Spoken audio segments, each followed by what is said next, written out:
Olá pessoal, tudo bem? Nós vamos começar uma série de vídeos sobre fundamentos da fé. Quais são os fundamentos da fé cristã?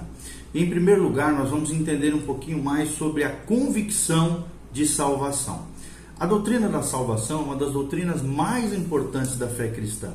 Então é muito importante nós compreendermos o que é a salvação, quais são as necessidades para que alguém seja salvo, quais são as características de alguém que verdadeiramente nasceu de novo, quais são os benefícios do novo nascimento. Então nós vamos abordar um pouquinho sobre isso. Esperamos de alguma maneira abençoar a sua vida para que você tenha uma experiência real, palpável, automaticamente faça uma autoanálise de como você está vivendo a sua vida, seja ela cristã ou ainda não, e que você tenha uma experiência tremenda, à luz da palavra de Deus, para ter essa grandiosa experiência que é a convicção de salvação. Então é fundamental que tenhamos convicção na nossa vida. A Bíblia garante que podemos ter convicção da vida eterna. Isso não é presunção, orgulho, altivez, nada disso. É convicção gerada pelo Espírito no nosso espírito humano. Então, sem esta convicção é impossível viver a vida cristã de maneira saudável, de maneira equilibrada. E quando nós fazemos esse estudo, esse apanhado e examinamos essa questão da convicção da salvação à luz da palavra de Deus, isso gera no nosso coração segurança eterna, segurança em Deus. Primeira pergunta que nós gostaríamos de fazer aqui para tentar responder: quais são as necessidades para que alguém seja salvo? Ou seja, quais são as necessidades quais são os requisitos para se tornar filho de Deus ou nós nascermos de novo? E a Bíblia Sagrada deixa bem claro isso. Nós queremos falar aqui para você um pouquinho. Primeiro ponto: é necessário, primeira necessidade para que alguém seja salvo, é necessário arrepender-se dos seus pecados. Isso está lá em Atos, capítulo 20, nós vamos ler aqui, 21. Olha o que a Bíblia diz: testificando tanto a judeus como a gregos o arrependimento para com Deus e a fé em nosso Jesus Cristo. E agora, constrangido em meu espírito, vou para Jerusalém, não sabendo que ali me acontecerá. Ou seja, Paulo tinha essa convicção de que ele precisava pregar o quê? O Evangelho de Jesus, e levar as pessoas ao arrependimento, é o que diz aqui em Atos 20, 21. Testificando do Evangelho, tanto a judeus como a gregos, sobre o arrependimento para com Deus e a fé no nosso Senhor Jesus Cristo. Ou seja, sem arrependimento não existe fé bíblica. O arrependimento é o primeiro degrau para que possamos galgar e alcançar em Deus essa vida eterna, essa fé bíblica, essa fé salvífica, capaz de salvar o homem. E o primeiro entendimento que nós precisamos saber quando estamos tratando de arrepender-nos dos nossos pecados é que todos são pecadores. Todo ser humano na face da terra são pecadores. Isso está lá em Romanos 3, 23. Olha o que diz Romanos 3, 23. Pois todos pecaram e carecem da glória de Deus. E aí logo em seguida no 24, sendo justificados gratuitamente por sua graça, mediante a redenção que há em Cristo Jesus. Romanos 3, 23 a 24. Ou seja, todos são pecadores. Todos nós precisamos de arrependimento. E arrependimento, no Antigo Testamento, significava mudança de conduta. No Novo Testamento é algo mais profundo, é a metanoia, mudança de mente. Quando se muda a mente, se muda o comportamento e se gera arrependimento. Por isso nós temos que renovar a nossa mente através da palavra de Deus continuamente, ouvirmos a palavra para que a fé seja gerada no nosso coração e as mudanças necessárias para a nossa vida aconteçam, abandonando os nossos pecados, abandonando toda a sujeira desse mundo e entendendo que a primeira necessidade para que alguém seja salvo é o arrependimento dos seus pecados e o entendimento da sua própria pecaminosidade, de que todos nós somos pecadores, conforme Romanos 3, 23, e precisamos de arrependimento dos nossos pecados.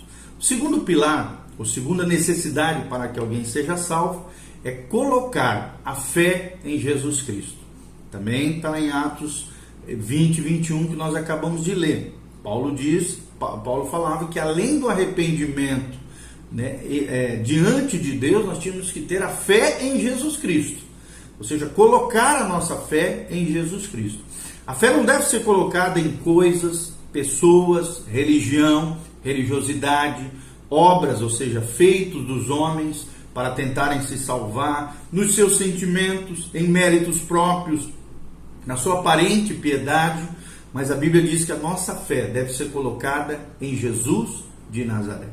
Segundo lugar, Jesus levou na cruz os nossos pecados, e nós precisamos entender isso.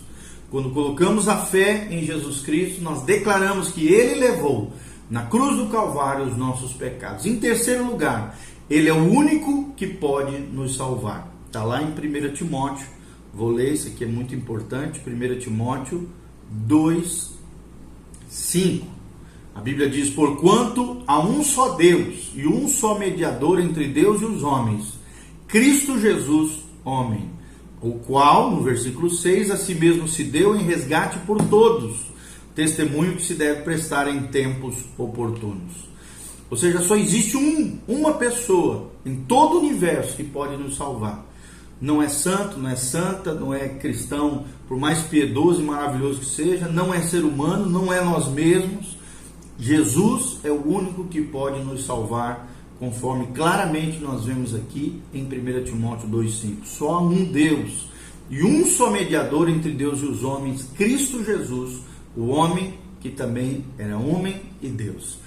E terceiro lugar, terceiro princípio, terceira necessidade para que alguém seja salvo, é entregarmos a nossa vida a Jesus Cristo. Isso está lá em João 1,12. João 1,12, a Bíblia Sagrada diz: mas a todos quantos o receberam, deu-lhes o poder de serem feitos filhos de Deus, a saber, aqueles que creem no seu nome. Ou seja, só se torna filho de Deus aqueles que entregarem a sua vida, reconhecerem, receberem a Jesus como Senhor e Salvador das suas vidas. Entregar a vida a Jesus Cristo é necessário, é nítido aqui. Só assim Deus nos dá o poder de nos tornarmos filhos de Deus, a saber, se cremos no nome de Jesus e confiarmos no seu sacrifício na cruz e na sua obra da ressurreição dentre os mortos. Então é Deus quem nos dá a salvação, inteiramente de graça. Ou seja, é de graça, é fruto da graça de Deus, é um dom imerecido. Nós somos salvos pela bondade e misericórdia de Deus, sem qualquer mérito de nossa parte. Nós vemos isso em Efésios capítulo 2, 8, Efésios também 2, 9, eu vou estar lendo aqui para vocês, Efésios 2, versículo 8, a Bíblia diz: porque pela graça sois salvos, mediante a fé. Ou seja, a fé é o meio, é o instrumento. E isso não vem de vós, é um dom de Deus. Ou seja, até a fé que é capaz de nos salvar, né, esse meio, porque por isso que é mediante a fé, que nos atrai a graça, a salvação, a vida eterna, isso não vem de nós mesmos, é um dom de Deus. E no versículo 9 ele termina: não é por obras, para que ninguém se glorie diante de Deus. Ou seja, o homem precisa, diante dessa oferta de Deus, reconhecer que sem Jesus ele está perdido. Ele precisa desejar no seu coração mudar de vida, e é Deus quem efetua em vós tanto o querer quanto o realizar. E nós precisamos também arrepender-nos dos nossos pecados, tomar uma decisão, tomarmos essa convicção de que é necessário se arrepender dos nossos pecados, e pela fé, através de uma oração, de todo o coração, entregarmos totalmente a nossa vida a Jesus Cristo, Filho do Deus Altíssimo, a Jesus de Nazaré, o autor e consumador da nossa fé. Quais são os benefícios recebidos por alguém que nasce de novo? Em primeiro lugar, o primeiro benefício que é recebido quando alguém se torna filho de Deus, quando alguém nasce de novo, é que os seus pecados são perdoados. Vou repetir: os seus pecados são perdoados. Está lá em 1 João, nós vamos ler aqui, 1 João 1, 9. A Bíblia diz: se confessarmos os nossos pecados, Ele, ou seja, Jesus, é fiel e justo para nos perdoar os pecados e nos purificar de toda injustiça.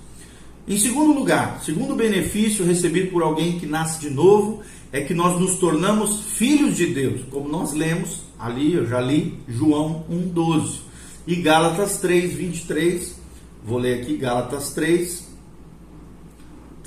23, A Bíblia Sagrada diz: mas antes que viesse a fé, estávamos sob a tutela da lei e nela encerrados, para essa fé que de futuro haveria de revelar-se.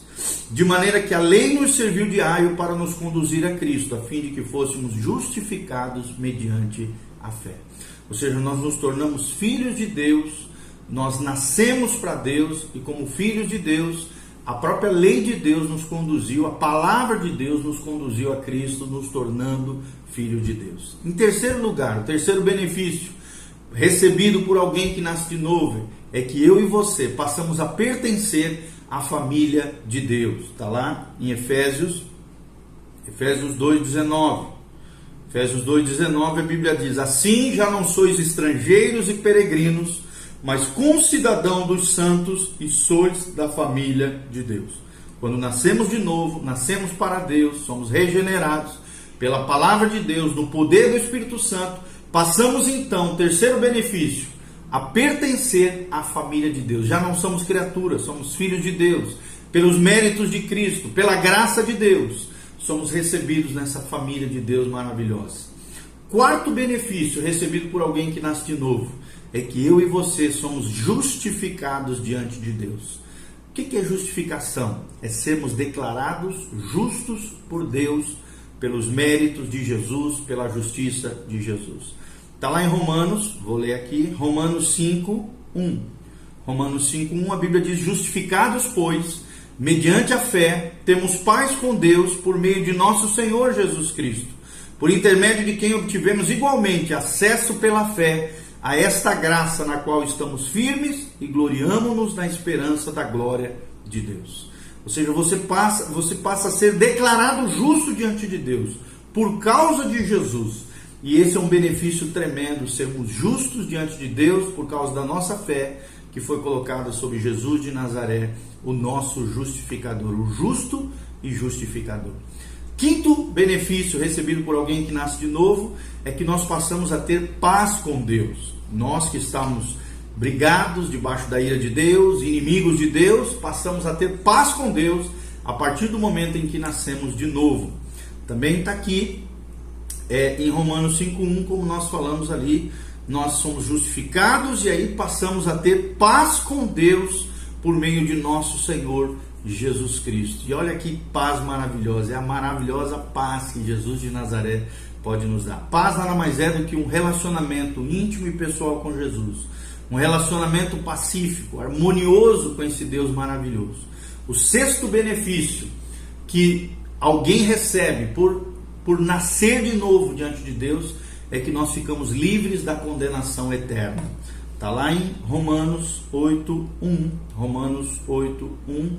A Bíblia Sagrada diz: agora, pois, já nenhuma condenação há para os que estão em Cristo Jesus. Somos livres da condenação eterna quando nascemos de novo, como nos tornamos filhos de Deus, saímos debaixo da ira de Deus e nos colocamos debaixo da bênção de Deus, conforme declara aqui. Já não há condenação, porque estamos em Cristo Jesus. Esse lugar seguro, essa posição de fé, esse posicionamento espiritual nos livra da condenação e nos coloca debaixo da bênção de Deus, conforme Romanos 8:1 e João 5:24 também.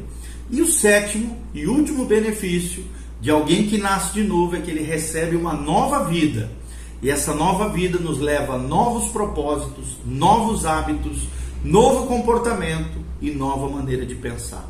Está lá em 2 Coríntios 5:17. 5:17, a Bíblia diz: e assim, se alguém está em Cristo, é nova criatura, as coisas antigas ou velhas já passaram, eis que se fizeram novas. Deus tem novos propósitos, novos hábitos, novos comportamentos, nova maneira de pensar. Receba essa nova vida de Jesus e que Deus te abençoe tremendamente em nome de Jesus. Vamos recapitular os 7 benefícios recebidos por alguém que nasce de novo. Primeiro, os seus pecados são perdoados. Segundo, torna-se filho de Deus. Terceiro, passa a pertencer à família de Deus. Quarto, é justificado por Deus, declarado justo. Quinto, passa a ter paz com Deus. Sexto, fica livre da condenação. E sétimo, recebe uma nova vida, novos propósitos, hábitos, comportamentos e nova maneira de pensar diante de Deus e diante dos homens. Que Deus abençoe a sua vida, que a graça de Deus venha sobre você, a tua casa, a tua família, em nome de Jesus. Amém e amém.